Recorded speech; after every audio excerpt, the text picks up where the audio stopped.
مہمان آ گیا ہے، ذیشان آ گیا ہے، مہمان آ گیا ہے، ذیشان آ گیا ہے، رب کا مہینہ پیارا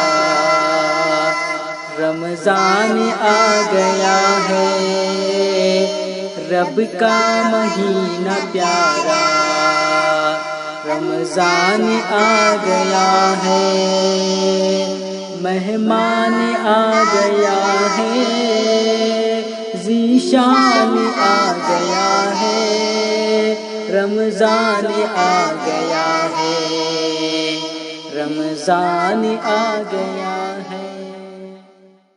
ورحمۃ اللہ وبرکاتہ۔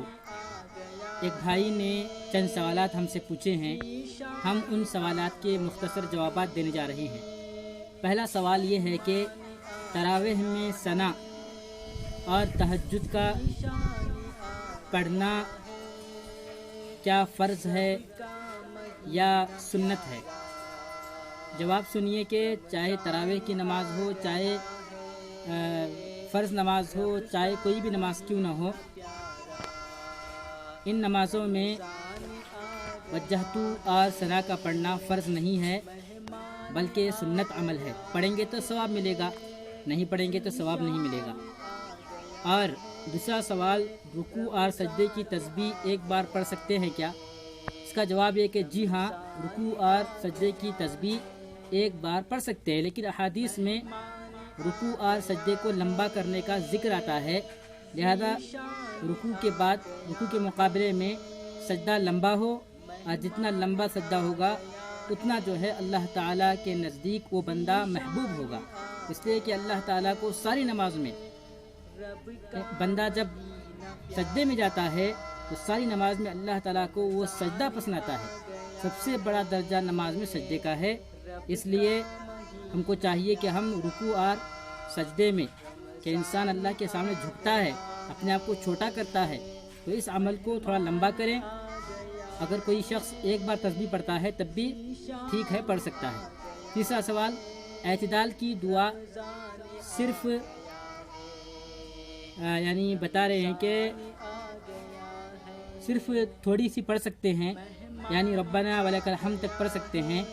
تو ان کے سوال کا جواب یہ ہے کہ جی ہاں، رکوع کے بعد جب کھڑے ہوتے ہیں اعتدال کے لیے سمیع اللہ لمن حمدہ پڑھتے ہیں، اس کے بعد ربنا ولک الحمد اتنا پڑھنا بھی کافی ہے، لیکن ربنا ولک الحمد حمدا کثیرا طیبا مبارکا فیہ، اس مکمل دعا کو جو پڑھتا ہے اس کو زیادہ اجر ملتا ہے، زیادہ ثواب ملتا ہے۔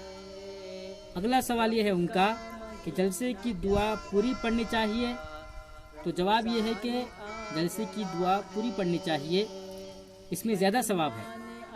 اگلا سوال، تشہد عادی پڑھ سکتے ہیں کیا؟ تو اس کا جواب یہ ہے کہ تشہد میں التحیات کا پڑھنا یعنی مکمل پڑھنا، اور اس کے بعد درود ابراہیم کا مکمل پڑھنا فرض ہے، ضروری ہے۔ اس کے بعد جو دعا ہے، مغفرت کی دعا ہے، وہ سنت ہے، پڑھ سکتے ہیں، پڑھیں گے تو اجر ملے گا، اللہ کے یہاں سے مغفرت حاصل ہوگی، اگر نہیں پڑھتے ہیں تو ثواب نہیں ملے گا۔ اس کے بعد ان کا اگلا سوال، سورۃ الفیل سے سورۃ الناس تک یہ 10 رکعتیں پڑھنا، یعنی ان کے کہنے کا مطلب یہ ہے کہ رمضان مبارک میں تراویح کے موقع پر اگر کوئی شخص قرآن مجید نہیں پڑھ رہے ہیں، یعنی قرآن مجید کی بڑی صورتیں نہیں پڑھ پا رہے ہیں، تو وہ اس کی جگہ پر 10 رکعتیں جو ہوتی ہیں وہ سورۃ الفیل سے لے کر سورۃ الناس تک 10 سورے ہیں، تو 10 سورے 10 رکعت میں پڑھتے ہیں، پھر اس کے بعد پھر دوبارہ جو ہے سورۃ الفیل سے سورۃ الناس تک 10 رکعتیں پڑھتے ہیں۔ تو کیا اس طرح سے پڑھنا صحیح ہے؟ ٹھیک ہے، پڑھ سکتے ہیں، اس میں کوئی حرج نہیں ہے۔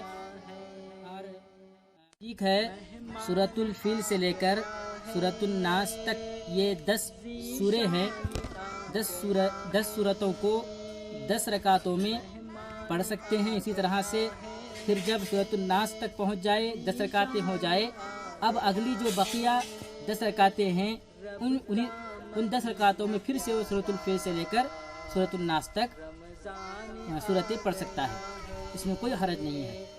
اللہ واللہ اعلم بالصواب۔ السلام علیکم ورحمۃ اللہ وبرکاتہ۔